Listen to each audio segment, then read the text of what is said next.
Google's got C8 questions. I got answers. Stick around.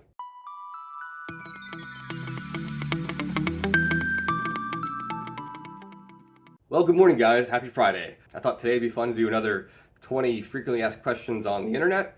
I did on the C5Z last week with some decent success, so I thought I'd do the same thing for the C8. It's kind of like that preemptive texting they do with celebrities. They Google a question and they have them answer it. Kind of the same idea, except with C8 questions. Now with the C5, I know that car very well. I can answer almost every single one of them without researching it.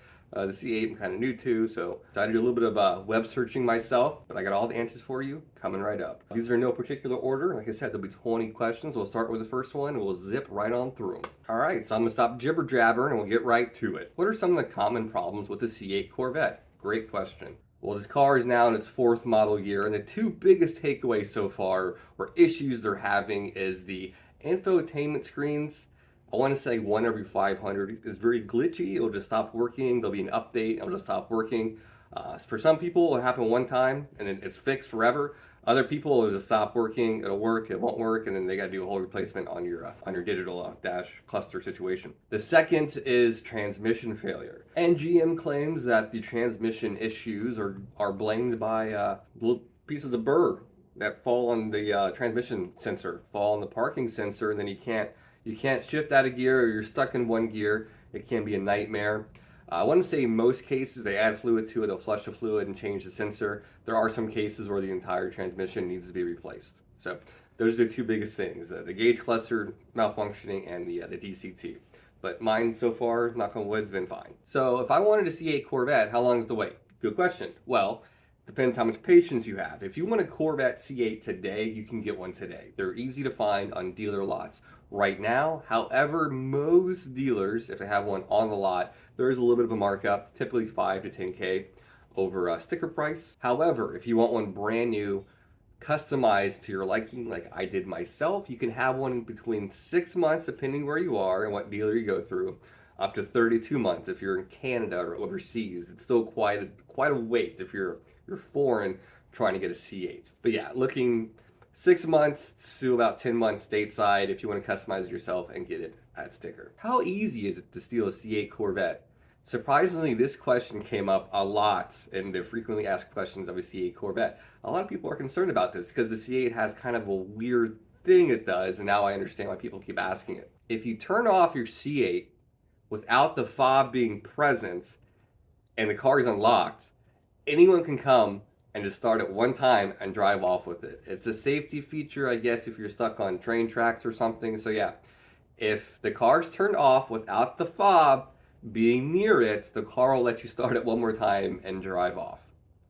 Kind of weird, I know. But how to circumvent this or not let it happen is keep your car locked. If you walk away from it with your key fob, just lock the goddamn thing, you know what I mean? But yeah, if someone does steal it with one free pass, wherever they get it, turn it off, they're stuck. They're not going to go anywhere. These cars are very, very hard to hotwire. By C5, if you know how the VAT systems work, it's very easy to hotwire C5 and steal it. Very easy. C8, not so much. And worst case too, if someone does take it or flatbed it somewhere, the OnStar GPS in this thing is very good. They can track these things down very quickly and know exactly where it's at. So if you do want to steal a C8, you're not going to get very far, and they're tracked very easily via satellite. So how many C8 Corvettes have been built? Actually, quite a bit. Yeah, more than you think. Just north of 100,000 units have been delivered. That does include Z06s as well. So this is definitely a mass-produced car. We're probably halfway through the gestation period of a C8. We'll probably see just north of 200,000 C8s, if I had to guess, total when the C8 finally ends its production. For reference, the C5 had about 240,000 units made. Can a C8 Corvette be a daily driver? Absolutely. Any car that's well maintained can be a daily driver. My C5 Corvette, I could easily daily drive that. This car as well. Super easy to daily drive. If you're a younger guy without a family or older, retired, don't have kids, there's no issue at all. Now, if you got to haul stuff like lumber or kids around, probably not a good idea.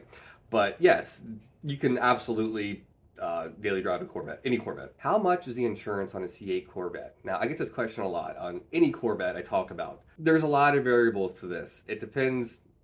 Now, if you just straight up compare a C8 Corvette to a Corolla with the exact same situation for the same person, the C8 is going to be more. It's not crazy. Now, for instance, I pay about $80 a month for insurance on this, but it's a part-time vehicle. I've been driving for 22 years. I've had one ticket, knock on wood, no accidents, never had a DUI. I park it in a garage. Everything's good on my end. I use USAA, which is a military veteran exclusive thing. But yeah, if you're 25, multiple tickets, a couple DUIs, depending on where you live, if it's your only vehicle, you're going to drive at 20,000 miles a year, you're going to pay a lot. That's just the way it is. So it just depends on your age and stuff. There's too many variables. Is the C8 Corvette comfortable to drive? Yes. A lot more than I thought it was going to be. My C5 is comfortable enough for a sports car. I got this thing, and this is the non-Z51, got the very base suspension. This drives better than my wife's Cadillac SUV. This thing takes and absorbs bumps very well. I've said in the past, this car is almost too comfortable. I know that sounds crazy. It's very quiet inside. And yeah, it handles any imperfection on the road very, very well. Does the C8 Corvette require premium gas? It's recommended. You could run this thing in 87. I wouldn't. You're going to have a lot of knocking, a lot of pinging. You're going to get worse miles per gallon, and you're going to sacrifice performance. Just don't do it. If you're buying a C8, just put regular gas in. I'm surprised this question is asked so much for a C8 Corvette. Just put high test in it. Put 93. God forbid you're in California, put 91. Do you have to break in a C8 Corvette? You do. There is a break-in procedure. It's 500 miles. During this 500 miles, your TAC looks limited, but it's not. It's more of a recommendation to keep it under, I think, 3,500 RPM. The torque on the first few gears is throttled back a little bit, just to help the transmission kind of get broken in. I can tell you the first 200 or 300 miles, the transmission was very jerky. It was almost concerning. By about 500 miles, now over 1,000, it's very smooth. But yes, there is a break-in period, and you should follow it. What is the average age of a C8 Corvette buyer? This is a question I also thought was interesting.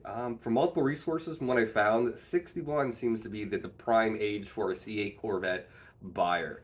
I don't fit that mold, me being 38, but it makes sense because most Corvette owners are either retired and they have a lot of money, and C8s aren't cheap. They don't have a family to haul around. I make it work. I got a small child and 2 Corvettes, but yeah, the average age for a C8 buyer is 61. Is the C8 Corvette reliable? Well, I kind of touched on this. Like I said, there are some transmission issues and little things here and there that are kind of the margins, but by and large, for a first generation mid-engine Chevy outside the Pontiac Fiero, it is a very well put together car. I have no issues driving this car across country if I had to tomorrow. Not a big deal. My opinion, yes. And yes, and even in the Stingray form, it still uses the archaic pushrod V8, which is tried and true. You know, Chevy's been making these damn things for 50 years. Very, very good engine. Now, the flat plane in the C8Z, I don't know. I don't know. We'll give it a couple years and see. How much is the 2023 C8 Corvette at MSRP? Well, when these came out in 2020, the sticker was $58,900, if I'm not mistaken. They've jumped up due to inflation to almost $65,000 at the base level 1LT like this behind me. I got this guy for 67 and some change. I got upgraded wheels, the exhaust, and calipers. But 65 you're looking at if you want the very entry-level C8 Corvettes. Can you lock the glove box in a C8 Corvette? Absolutely. It actually, both the center console and the glove box lock automatically when you lock the car. Fun fact. Are dealerships still marking up the C8?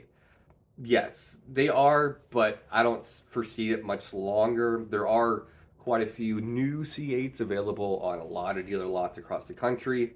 Most dealers now, if you don't want to wait and you want it right now today, they're going to charge 5 to 10 over, give or take. Much better than 2 years ago when it was like 25 to 30 over. They are still trying to get you a little bit. I don't recommend it. I recommend just doing what I did. And I have a video in my library how to pick one of these up at MSRP as long as you don't mind waiting a little bit. What color C8 sells the most? I'm assuming this question is asked a lot on Google because people want to flip these things the last couple of years. But just to answer that question, most C8 Corvettes are red. It's some sort of red. I want to say about 37% of Corvettes produced so far have been red. How much money do I have to put down for a C8 Corvette? Well, again, this is very case-by-case base. If you have the capital to buy it outright, you don't have to put any money down, you just buy it. If you have really, really good credit, we're talking like 820 and higher, and you don't mind a high monthly payment, nothing. You don't want to put anything down. If you have challenged credit, we're talking about 600 to 650. Any lender will require you to put something down, probably about 20K, give or take. Again, this is case by case, and lenders are changing every day. Interest rates keep changing. It's very fluid. But again, it depends on your personal financial situation. Are there any current recalls for the C8 Corvettes? Yes, so for the 20 and 21 so far, Chevy has issued a recall. It's a voluntary recall for the transmission control module. It kind of goes back to my very first question. Yeah, they change it out. I guess they clean it up, put a new one in, plus the transmission fluid, and send you on your way. What does the Z mode do on the C8 Corvette? Great question. Before I got the C8, I didn't think I would use it. I thought it was a silly gimmick.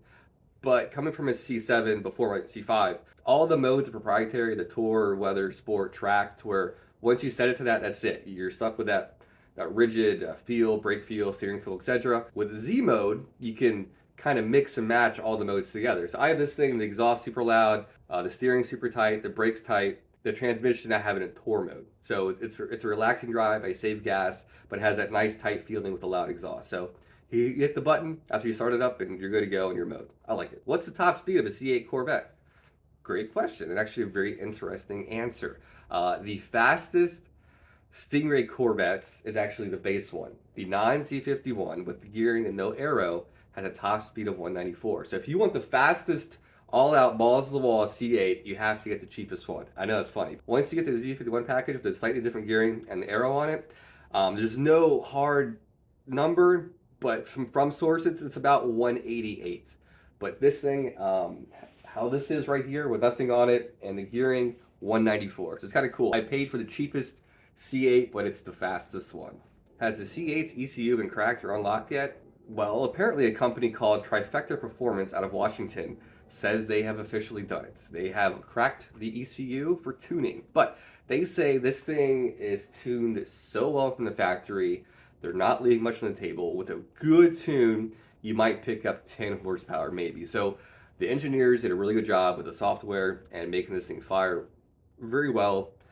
It's a very well-oiled machine, no pun intended, but yeah, out of the factory, really good. Where you want to tune it though, if you're going to do like a Pro Charger or a Supercharger, doing some bolt-ons, then the tune would be advantageous, but out of the box tune, it's negligible. But yeah, so it looks like you can finally fart around with the ECU. I haven't looked into it too much, like how much it costs or anything, but you can, which is neat.